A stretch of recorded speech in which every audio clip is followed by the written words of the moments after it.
maybe the most important thing of all, I wanted the design to be inspired by nature. The light, the wind, the dust, to feel that these worlds, these were real natural environments. Could you have imagined that the desert landscape in the 2021 science fiction movie Dune is not a green screen, but is actually Jordan? From Timothee Chalamet's incredible performance that made the director dance with joy to the true inspiration behind this movie, we're going to uncover some really juicy behind-the-scenes facts about the movie Dune. Okay, let's go. Set and action.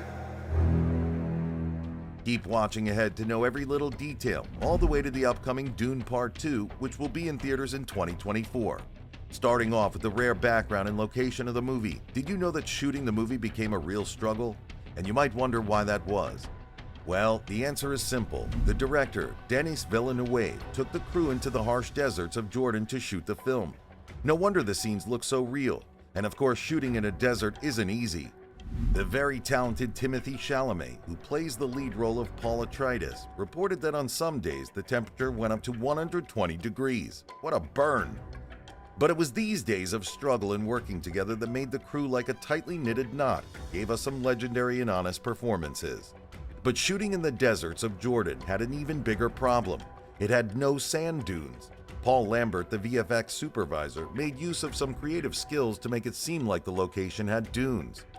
The first matched the soil from various places to make an artificial dune. And of course, through the works of visual designers, they managed to create an authentic dune that would shake every time a sandworm passed. Now this is called creativity. While we're talking about how the film is authentic, you'd be surprised to know that it uses very little computer-generated imagery, CGI. That's right, this is very rare for science fiction movies, but the director Denis had made this possible. The crew spent time creating real sets, and CGI was used only to enhance what was already there.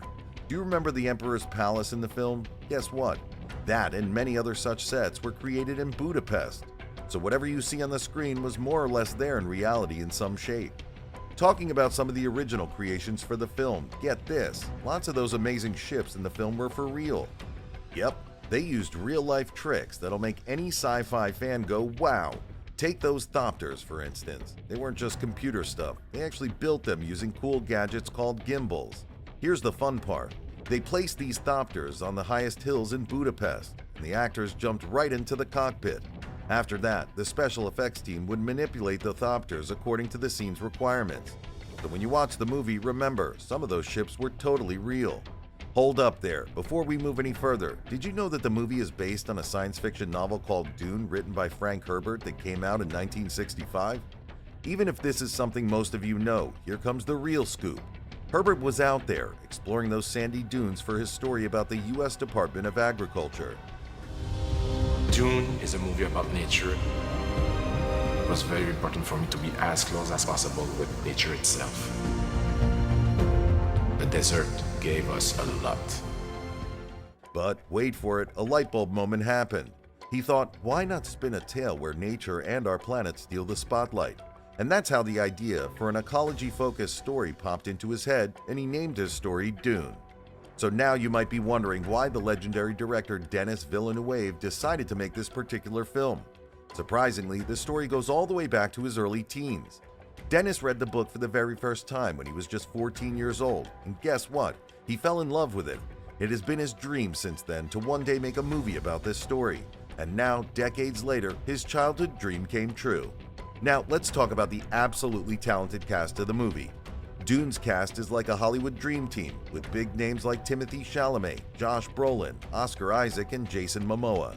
You'd think that with all these star-studded egos, there'd be some serious on-set clashes. But here's the twist.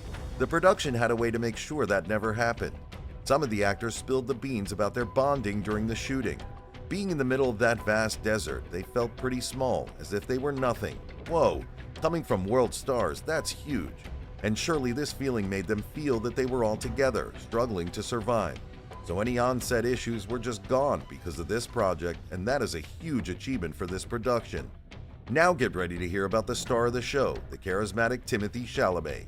But before we tell you just how spectacular his performance was while filming, did you know that Chalamet did not have to audition for the role? Shocking, isn't it? When it came to casting the lead role of Paul Atreides, Denis Villeneuve made a bold move and didn't go through the usual auditions. He handpicked Timothee Chalamet for the role, and safe to say, it's like he had a sixth sense for the perfect fit. Here's a story that the actor told himself when he heard about the film. I think there was an expansiveness to these sets from an acting perspective you could just feed off of with ease. It didn't feel like we were shooting on a stage or a studio. When he heard about the movie, he didn't waste a single second and set up a Google alert to stay in the loop. Then he rushed over to Cannes to meet the one and only Denis Villeneuve. What a smart move. Chalamet himself said that he didn't even pretend to think twice about taking up the role. There's no doubt that Chalamet is a very talented actor, but his performance in Dune has been something else. Even the director Denis shed a few tears when he watched him do a scene. Unbelievable. He was so happy that he made the right decision by casting Timothee that he couldn't help but have tears of joy in his eyes. And if that weren't enough, Timothy's role as Paul made the director dance with happiness after he watched him do the Gom Jabbar scene. Seeing the young actor transform into this character from the novel made Denis so happy that he just couldn't contain his excitement and danced behind the cameras.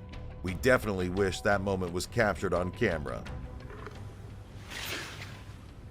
I hold at your neck the Gom Jabbar.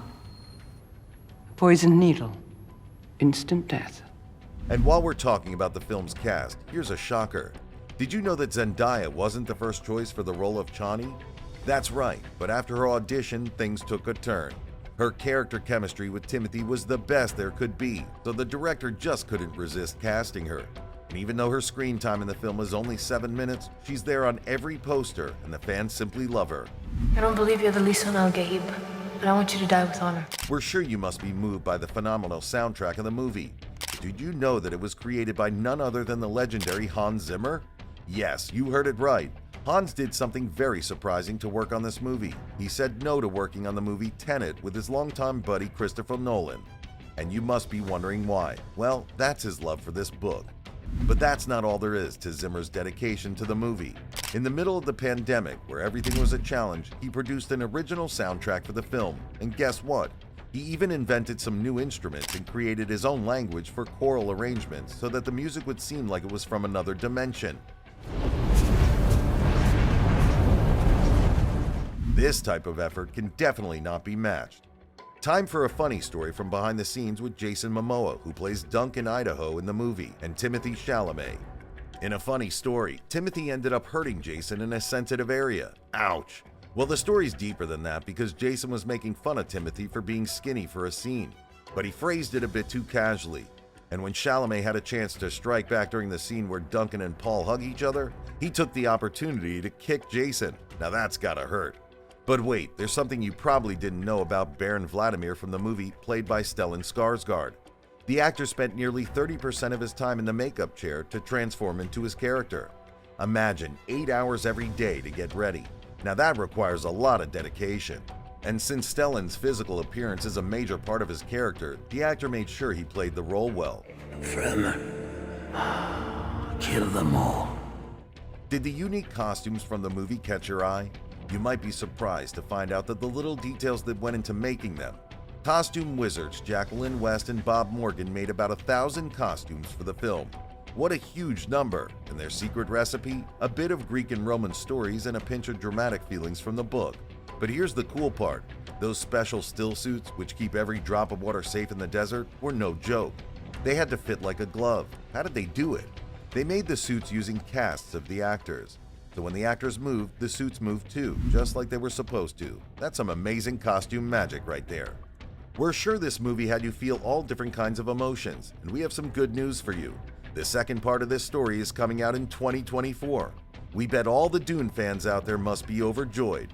The upcoming movie holds many surprises, so get ready for the best sci-fi movie of 2024.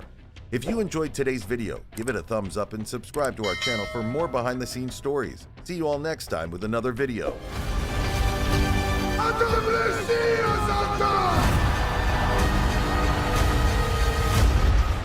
He who can destroy a thing has the real control of it.